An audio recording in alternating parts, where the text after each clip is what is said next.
రామచంద్రపురం గ్రామ విలేజ్లో ఉన్నాం.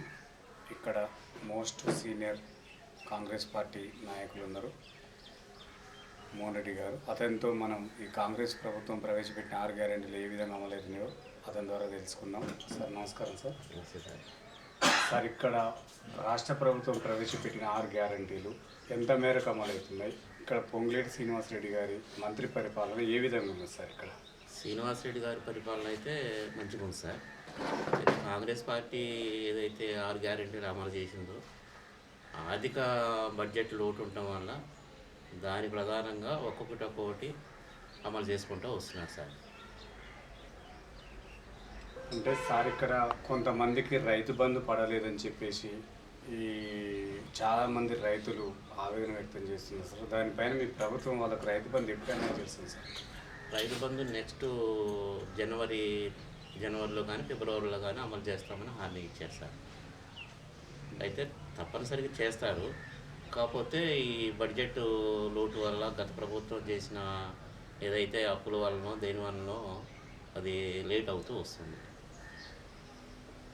సార్. ఇక్కడ ఉన్న మాజీ ఎమ్మెల్యే ఓడిపోవడానికి గల ప్రధాన కారణాలు ఏంటి సార్?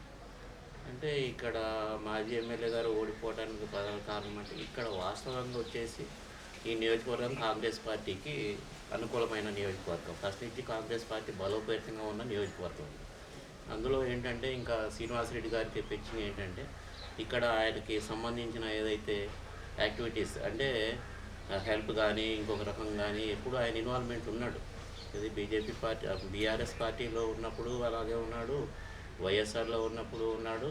ఈ నియోజకవర్గాన్ని ఎప్పుడు కూడా ఆయన ఆర్థికంగా కానీ సహాయం చేస్తూ ప్రజలకి అందుబాటులో ఉండటం వల్ల శ్రీనివాసరెడ్డి గారికి ఆ యొక్క గుడ్ నేమ్ వల్ల కూడా ఆయన భారీ మెజార్టీ వచ్చింది సార్. ఇక్కడ పొంగులేటి శ్రీనివాసరెడ్డి మంత్రి గారు కూడా గతంలో బీఆర్ఎస్ పార్టీలో ఉన్నారు సార్. అప్పుడు ఎలాంటి అభివృద్ధి కార్యక్రమాలు చేసింది పాలేరు నియోజకవర్గాన్ని సార్? అంటే సార్ అప్పుడు కూడా ఈ యొక్క దీనికి సంబంధించిన ఏదైతే ఇంటర్నల్ రోడ్స్ ఉన్నాయో లేకపోతే ఏదన్నా హెల్త్ పరంగా ఇష్యూస్ ఉన్నా కానీ ప్రజలకు అందుబాటులో ఉండి హాస్పిటల్ ఖర్చులు కానీ అది పర్సనల్గా కూడా చేసేవాడు సార్. అభివృద్ధి ఆ విషయంలో అందరికీ అందుబాటులో ఉండి గ్రామానికి సంబంధించిన ఏదైనా చిన్న అంటే షిల్ట్ మ్యాటర్స్ అంటే ఊరు బయట ఉన్న చిల్లకంపలు కానీ లేకపోతే ఏదైనా ప్రభుత్వాన్ని నుంచి డైరెక్ట్గా చేయకపోయినా సార్ కూడా డైరెక్ట్ చేసేవాడు. ఆయన పర్సనల్గా తీసుకొని హెల్ప్ చేసేవాడు ప్రజలకి. సార్ మీరు గతంలో సర్పంచ్గా చేసారు సార్. ఈ గ్రామానికి ఎలాంటి అభివృద్ధి అందించారు ప్రజలకి? ఇప్పుడు కూడా కాంగ్రెస్ పార్టీలో సీనియర్ నాయకులుగా ఉన్నారు సార్. ఇప్పుడు మీరు ప్రజలకు ఎలాంటి సేవ చేయాలనుకుంటున్నారు? అంటే సార్ నేను గ్రామ సర్పంచ్గా నాకు గ్రామ ప్రజలు ఏదైతే గెలిపించిన సందర్భంలో అప్పుడు నేను వైఎస్ఆర్ కాంగ్రెస్లో గెలిచాను సార్. నేను శ్రీనివాసరెడ్డి గారి సహకారంతో కొంతకాలం అంటే వైఎస్ఆర్ పార్టీలో ఉన్నంతకాలం కూడా పర్సనల్కి కూడా ఏదైనా అవసరం అయితే విలేజ్ వైజ్ చేసాము. తర్వాత నెక్స్ట్ సార్ మళ్ళీ టీఆర్ఎస్లోకి వెళ్ళారు. సార్తో పాటు మేము కూడా అలాగే దాంట్లోకి జాయిన్ అయ్యాము. అయిన తర్వాత గ్రామానికి సంబంధించి అభివృద్ధి కోసం తుమ్మల నాగేశ్వరరావు గారు కూడా మాకు అప్పుడు ఎమ్మెల్యే గారు ఉన్నారు. అప్పుడు తుమ్మల నాగేశ్వరరావు గారు మాకు ఈ ఇంటర్నల్ రోడ్స్ ఇవన్నీ కూడా మాకు ఏదైతే కావాలో ప్రతిదీ కూడా చేశారు. నేనున్న టైంలో దాదాపుగా 90% ఇంటర్నల్ రోడ్స్ మొత్తం కంప్లీట్ చేశాను. అంతకుముందు ఒక 1% 2% రోడ్లే ఉన్నాయి. తర్వాత 90% కంప్లీట్ చేసిన తర్వాత ఎంపీ గారుగా ఉన్నప్పుడు ఎంపీ గారి నిధుల నుంచి కూడా కొన్ని మాకు ఇచ్చారు శ్రీనివాసరెడ్డి గారు. ఆ నిధుల నుంచి అన్నీ చేసాము. తర్వాత మళ్ళీ సార్ పార్టీలోకి వెళ్ళిన తర్వాత కూడా ఆ యొక్క సహకారాలు మాకు ఎప్పుడు హెల్ప్ చేస్తూనే ఉన్నారు. మళ్ళీ సార్ కాంగ్రెస్ పార్టీలోకి వచ్చిన తర్వాత మళ్ళీ సార్తో పాటే మేము కాంగ్రెస్ పార్టీలోకి వెళ్ళాము. ఆయనతో పాటే జాయిన్ అయ్యాము. అయిన తర్వాత సార్ గెలిచిన తర్వాత కూడా మొన్న ఈ మధ్య కూడా రీసెంట్గా ఒక 15 lakhs ముందు ఇచ్చారు. తర్వాత మళ్ళీ 15 lakhs మళ్ళీ రిలీజ్ అయింది. 30 lakhs ఊళ్ళో 100% కంప్లీట్ అయిపోయింది సార్. ఇంటర్నల్ రోడ్స్ కానీ అభివృద్ధి కానీ రేపు స్కూల్ బిల్డింగ్ కూడా కొత్తగా దానికి శాంక్షన్ ఆర్డర్ పెట్టాము. అది కూడా అయిపోతుంది. ఆ స్కూల్ బిల్డింగ్ కూడా కట్టేస్తాం. అభివృద్ధి విషయంలో డోకా లేదు సార్. కాకపోతే ఈ నిధుల యొక్క అడ్జస్ట్మెంట్ చేసుకోవటానికి అక్కడ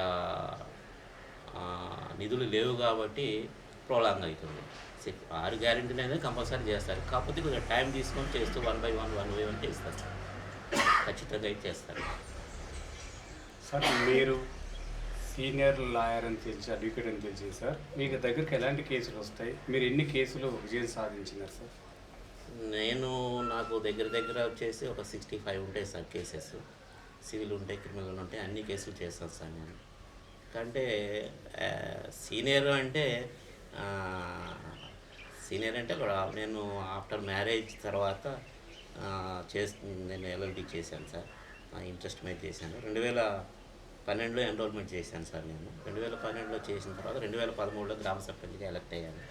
ఆ 5 years చేయలేకపోయాను. అంటే మా ఫ్రెండ్స్ ఉన్నారు, మేమంతా కలిసి ఆ కేసెస్ మా ఫ్రెండ్స్కి ఇచ్చేవాళ్ళము. నా ద్వారాగా కొద్దిగా సజెషన్స్ ఇచ్చేసేవాళ్ళం. నెక్స్ట్ మళ్ళీ నేను మార్కెట్ కమిటీ వైస్ చైర్మన్ ఇచ్చారు సార్. తర్వాత 2 years అయిపోయింది. అప్పటి నుంచి నేను మళ్ళీ నా ఓన్గా అంటే నేను వకాలత్ పెట్టి చేస్తున్నాను సార్.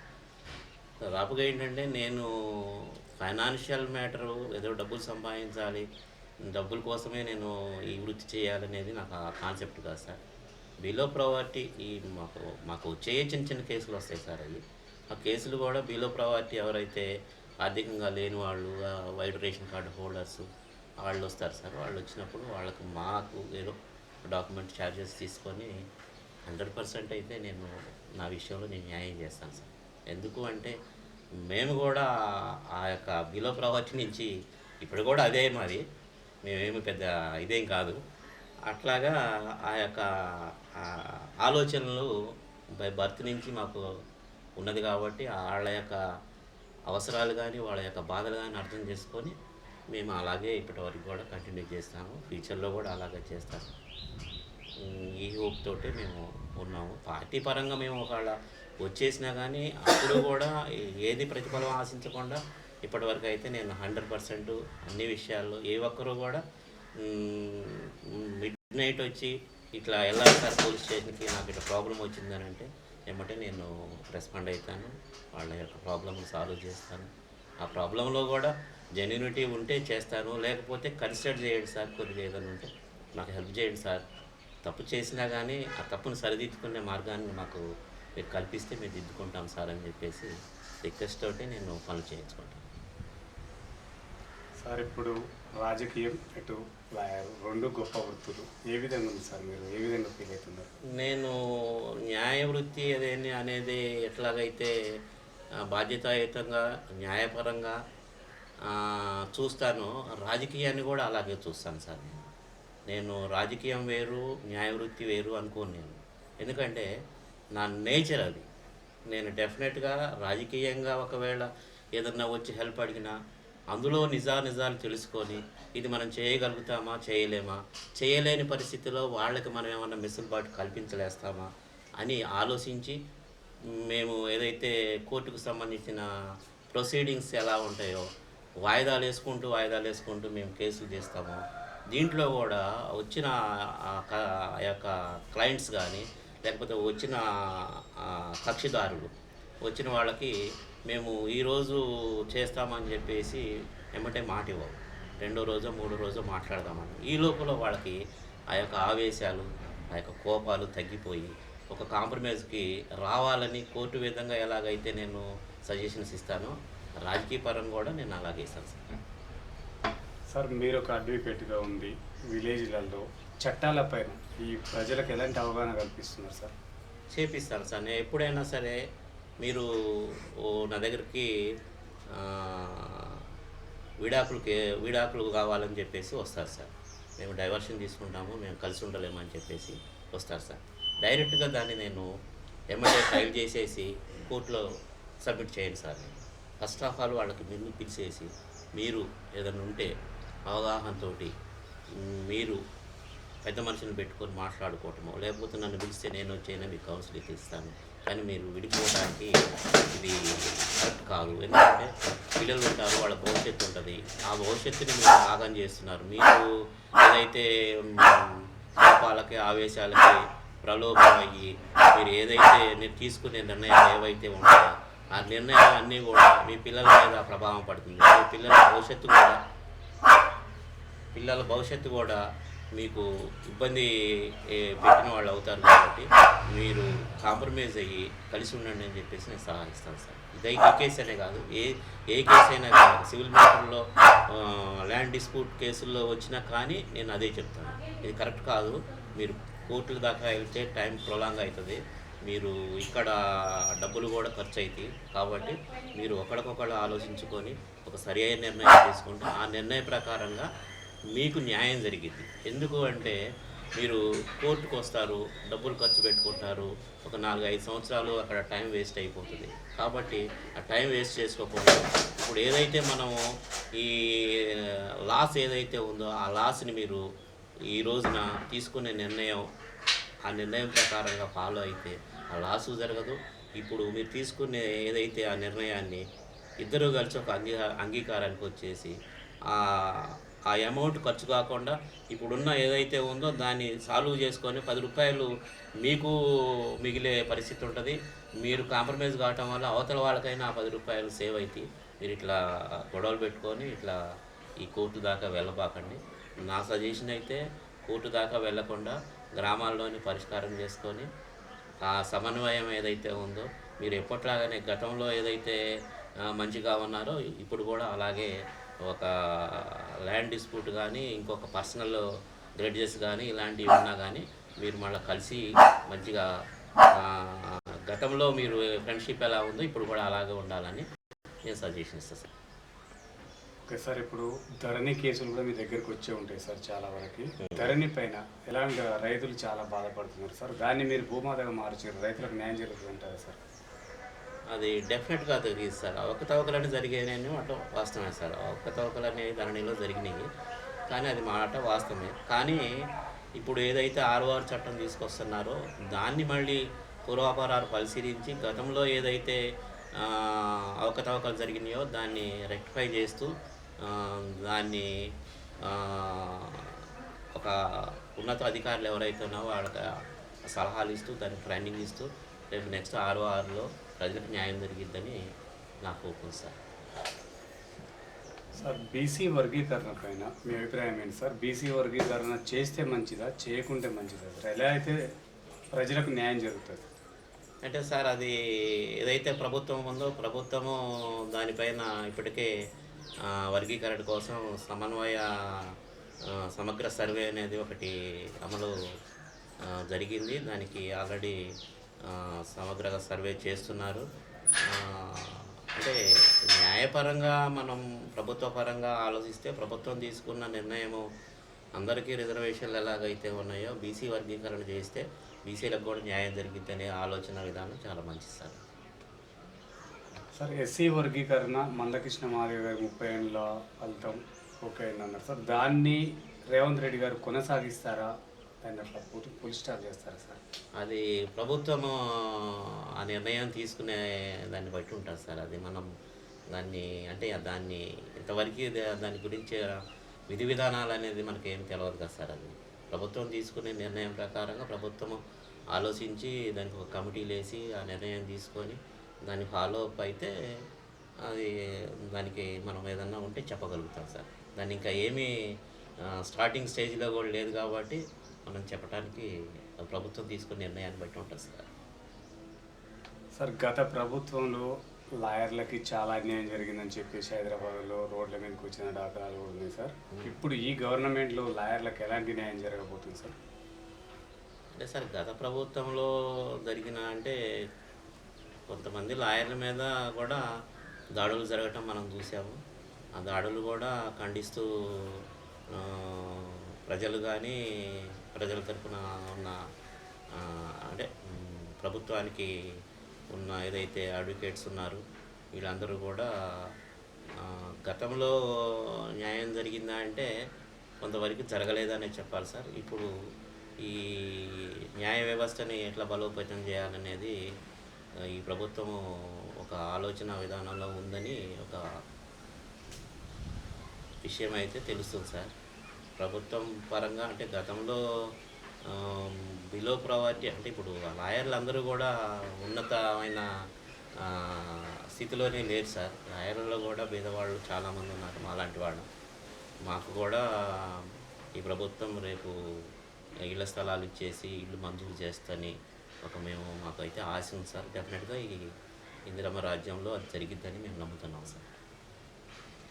సార్ ఇప్పుడు ఎన్నికలు వస్తున్నాయి సార్ జనవరిలో. ఎన్నికలు అంటే మద్యం మనీ ఈ రెండు లేకుండా ఎన్నికలు జరగట్లేదు సార్. ఈ మద్యం మనీ నిర్మూలన కోసం ఓటర్లలో మీరు ఎలాంటి చైతన్యం తీసుకురాబోతున్నారు సార్? అంటే గతంలో అలా జరిగింది సార్. మొన్న మాత్రం మన ఎమ్మెల్యే గారి ఎలక్షన్లప్పుడు కానీ తర్వాత ఎంపీ గారి ఎలక్షన్లు కాబట్టి మద్యం అనేది లేదు సార్. డబ్బు కూడా మేమేం ఇక్కడ ఇవ్వలేదు సార్. డబ్బులు కూడా పంచలేదు. మా గ్రామ పంచాయతీ ఎలక్షన్లప్పుడు ఎలాగైతే మేము ఊళ్ళల్లో తిరిగేసి మీకు అండగా ఉంటాము, మమ్మల్ని మీరు నిలదీసే హక్కు రావాలంటే డబ్బులకు ప్రలోభపడవద్దు, ఏ పనైనా మేము చేయాలి అంటే మమ్మల్ని అడిగే హక్కు మీరు కోల్పోతారు డబ్బుల గురించి అని చెప్పేసి నేను అవేర్నెస్ ప్రోగ్రామ్స్ కూడా పెట్టాను సార్. ఇక్కడ ఆ అవేర్నెస్ ప్రోగ్రాంలో కూడా వాళ్ళందరూ మాకు గ్రామ ప్రజలందరూ సహకరించారు. గ్రామ ప్రజలు కూడా ఈ మద్యానికి మందుకి దూరంగానే ఉన్నారు సార్. డెఫినెట్గా నెక్స్ట్ జరగబోయే ఎలక్షన్లు గ్రామ పంచాయతీ ఎలక్షన్లో కూడా అలాగే జరిగిద్దని, అంటే నా విలేజ్ పరంగా అయితే నాకున్న హోప్ అయితే నేను డెఫినెట్గా చెప్పగలుగుతాను సార్. సార్ గత ప్రభుత్వంలో భార్య సర్పంచ్ అయినా ఎంపీటీసీ అయినా భర్తలు చెలాయించేది సార్. ఇప్పుడు కూడా ఈ ప్రభుత్వంలో అలాంటివి ఉంటాయా? వాటిని ఏమన్నా మార్పులు చేర్పులు చేసే అవకాశాలు ఉన్నాయి సార్?